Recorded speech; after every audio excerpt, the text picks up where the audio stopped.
Still, there was one ever-familiar face in the crowd. Look at him! Look at this man! Hello everybody and welcome back to the channel, or welcome to the channel if you're new here. My name is Death by Pony and today we're hopping right back in to our life. So without further ado, let's go. Hey, welcome back, and Baxter, Baxter too, good morning. Being confronted by the groom you were in the process of keeping a secret from caught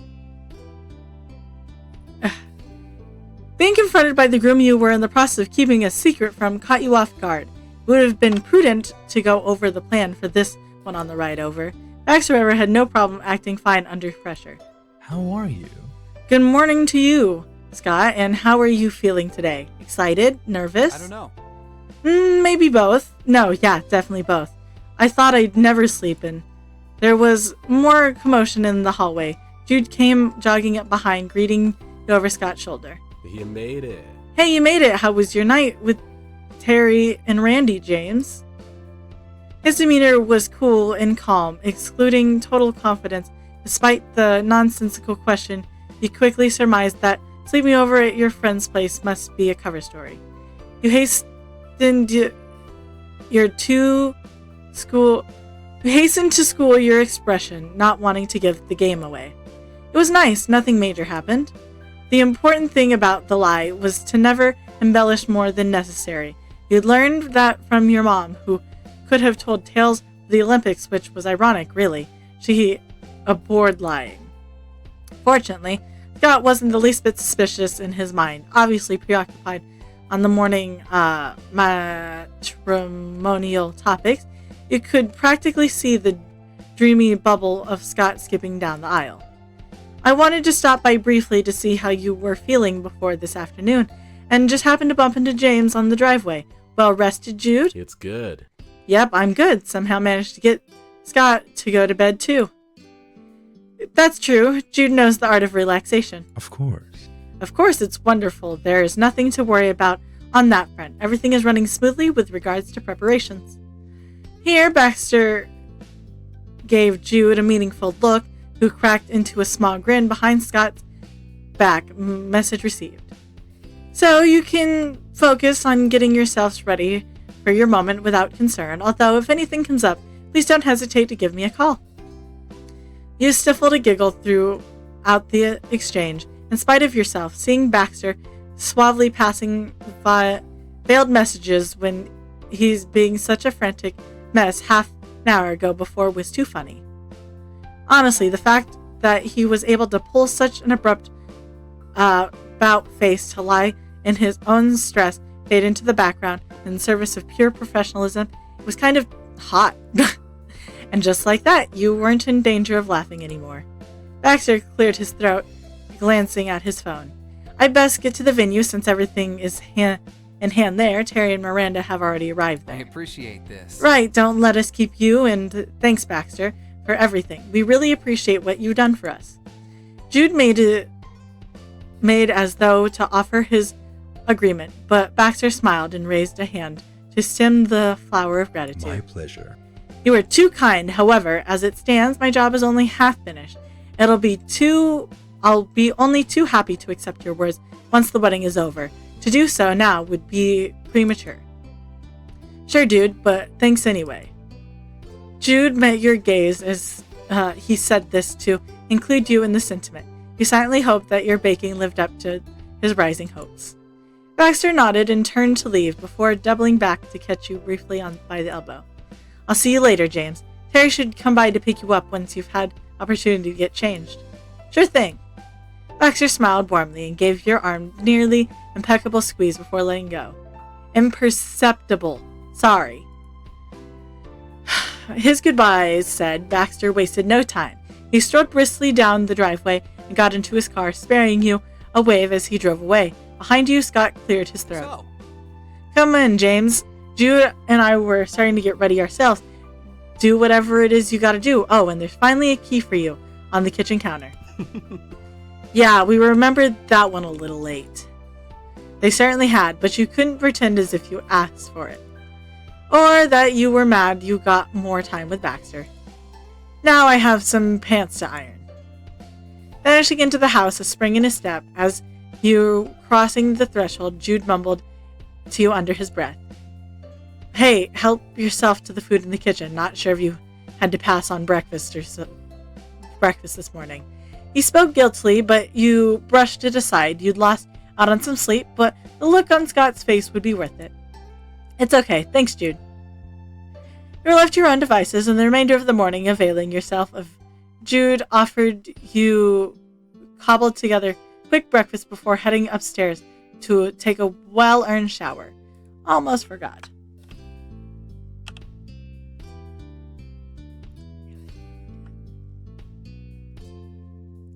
It's rough.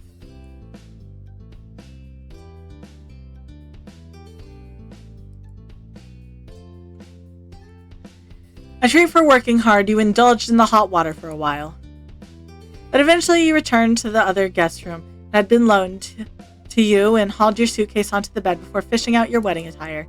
You had a dress, you had a formal button-down shirt and pants, you had a formal blouse and pants, and a formal button-down shirt and skirt, and a formal button-down blouse and skirt, you had a full suit. The wedding attire was just more of your normal stuff. Full suit. It was a relief to see the journey hadn't wrinkled anything too much. You were going to be turning heads for the wrong reasons. Examining yourself in the mirror, you were reminded of another formal occasion, another summer. This time, you were the one who packed the suit for a trip away from home.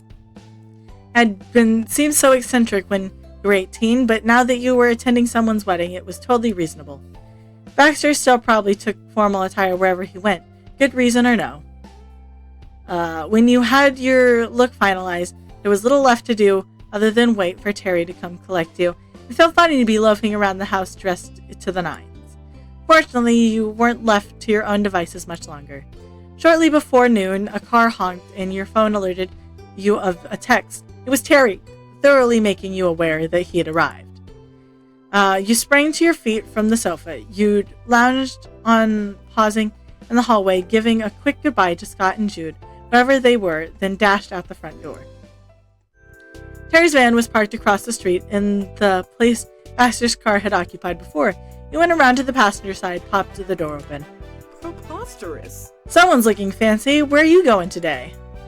Over in the driver's seat, Terry was wearing a schwanky-looking waistcoat and an enormous grin. He looked so eager. If you hadn't known better, you'd have guessed it was him getting married. Same place you're going, Terry. What a coincidence. Get in and buckle up already. We've got a wedding to catch. You did as instructed, climbing into the cab, buckling yourself in. Terry rammed the van into gear and pulled off, wasting no time heading back the way he came. As the car picked up speed, he drummed his hands to the steering wheel animatedly. Ah, it's finally here. The big one. I'm ready for it. Oh. I'm hyped for it too. You're gonna steal the show for sure. Just trying not to bawl too loudly during the vows, okay? You shall not really understanding the fuss. Don't cry too loud. Yeah. What? No, you too. Miranda stuffed almost a whole box of tissues in her purse this morning. Just in case. I'm not that bad. Oh, sure. There was that one time with the video of the three-legged kitten where I cried so hard I couldn't see and walked straight into a wall, but we don't talk about that. Besides, Coves coming. How's anybody gonna talk about me when the master is right there? He'll have us treading water before anyone can say I do. That's true. That's true. It made sense. His emotions were shown via tears most of all. Cove was a child of the sea, only fitting that his happiness would overflow in the form of salt water. You whiled away the journey in idle conversation, most of it wedding focused. The preparations were already well underway, but Terry was keen to stress that her assistance would be very welcome.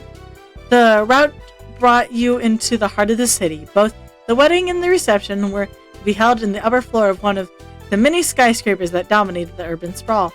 Terry parked in a lot under the shadow of the high-rise, and after an extended elevator ride, the doors opened. You stepped into a spacious room flooding with sunlight. So? And here we are. Impressive, isn't it? They know how to pick a place. You couldn't help but agree. The wedding hall, which was basically an entire floor of the building, boasted floor-to-ceiling windows. The effect was dizzying. The whole city was at your feet. When you weren't able to admire the view for long. However, the place was in a frenzy of preparation. No sooner had you arrived than you were being swept up into it. Baxter made a beeline for you the moment he heard the elevator doors open, his wedding planner persona firmly in place. Nice to see you. Ah, excellent. Good to see you both. Excuse the brevity, but as you can see, we're well underway with setting out the centerpieces already. You exchanged a brief nod of acknowledgement before he gestured for you and Terry to join in. Terry to join Miranda. Hard work by the table at the far end of the hall.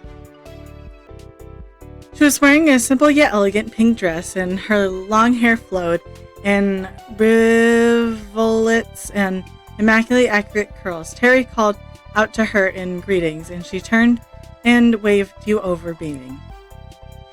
Great, you're here. You look lovely, James. You made it back to Jude and Scott without any troubles, I guess. She huddled in close and gave a furtive look around the room, as if her brother's fiancé might be in earshot by some freak accident. Thank you. Baxter filled us in on your alibi. Thank you so much for making an extra cake, and I know Jude was beating himself up over that. She pointed to a short distance away, an unassuming white platter covered rested there. A gift from one groom to another, courtesy of James and Baxter Bakery. Yeah, it looks pretty great. Scott's gonna love it for sure. I hope so. They both will. Now let's get to it. Terry let out a startled grunt as Miranda dumped a box of guest favors into her arms before picking up another two of her own. Sorry we don't have time to stand around, James. James, would you grab that last box over there? We need to take them too. A hectic afternoon of busy work ensued. Everybody had been saying it, but it was something you only truly understood while in the thick of it. There was so much to do. Tables to decorate, seating plans to consult, name cards to sort, rows of chairs to set out, garlands to hang and ribbons to tie, and candles to place into candlesticks. Miranda's parents were sitting at one end of the dining tables, dressed in a matching suit and dress, folding napkins like their lives depended on it. They'd clearly been practicing. It was funny, you thought, while unpacking the centerpieces, to see so many people whizzing about in the formal clothing. You wondered if this was what butlers felt like all the time. At the eye of the storm was Baxter, coordinating the efforts with poise and expertise beyond his years. The tension only served to make him sharper, more focused, and in pursuit of perfection. He was the common nexus to all your efforts, and the axle around which the room revolved, faster and faster. You supposed that was just another kind of dance with him. It felt impossible to keep track of everything that was happening. You blinked, and then Xavier was there, delivering the confectionery masterpiece in its grandeur. Enjoying the concealed groom's cake on the dessert table, you happened to catch a glimpse of Xavier sneaking a peek under the lid to look like they approved, maybe. There was, surprise, surprise, not a spare minute to stop and chat with them directly. They had business to get back to, and you were also otherwise occupied. So occupied, in fact, that several hours passed by without you realizing it. That better be the last one. I'm never straightening another place setting for the rest of my life. Terry slumped into a chair, making a bit of a show to look short of breath. Miranda plopped herself down in the chair next to him and gave him a playful jab in the ribs with her elbow. Wish granted, there's not a lot of reasons you need to do that again. You could have let me milk the drama for a bit. Sorry again. Too late now, you've solved it. We should... Hey, you okay? Terry put a hand on Miranda's shoulder, concerned. She had begun massaging the back of her ankles, wincing a little. It'll be okay. I'm alright, it's these shoes. I don't know why I thought it was a good idea to prepare the venue in this new pair. when I could have worn my regular sandals and swapped them out before the guests arrived. Sorry, at least there's not a lot of reasons you need to decorate a wedding and pumps again. Yeah, you solved it. Miranda started a loud clap that rang through the hall. Baxter was standing at the far end, hands together. Room quickly fell silent. Bravo.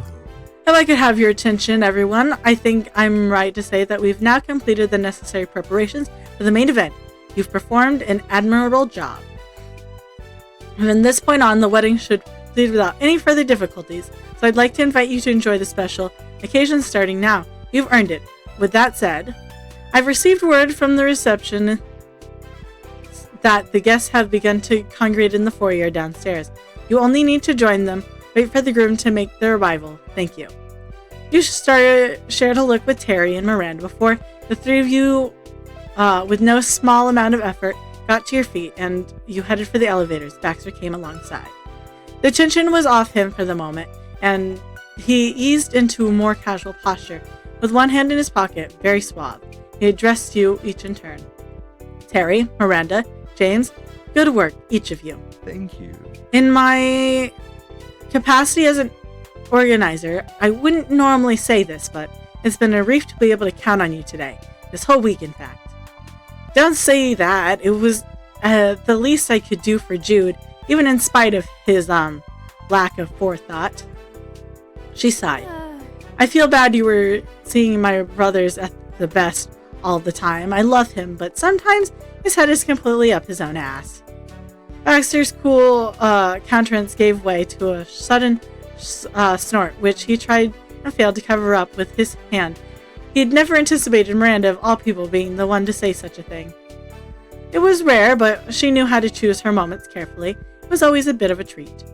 Terry gave a dramatic gasp of indignation, and rounded on her with false astonishment. Yeah. Randy, you can't say ass at a wedding! Miranda only grinned up at her boyfriend, and innocent as an eagle. And it's a good thing for both of us the wedding hasn't started yet. It was not good trying to keep a straight face. Both you and Baxter exchanged helpless glances before joining in the laughter, wholeheartedly. It had been a tiring few days. You were feeling it now, more than ever. But you made it through with a little help from your friends. And no small amount of silliness.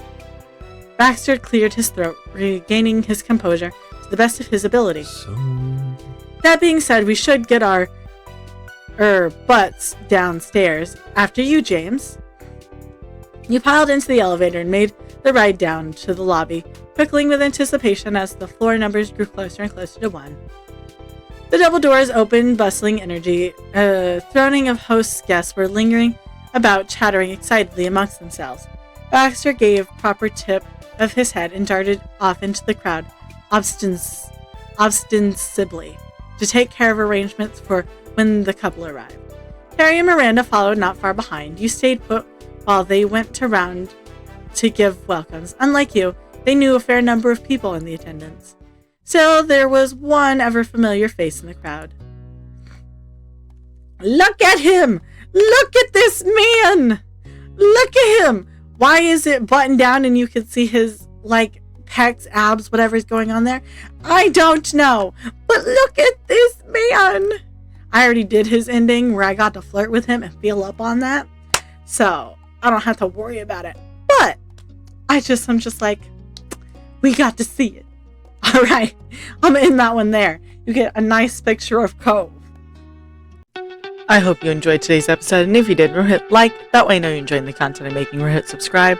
That way YouTube brings you back. Here's what happens next. I won't take up any more of your time. Have a good day, and I'll see you all next time. Bye.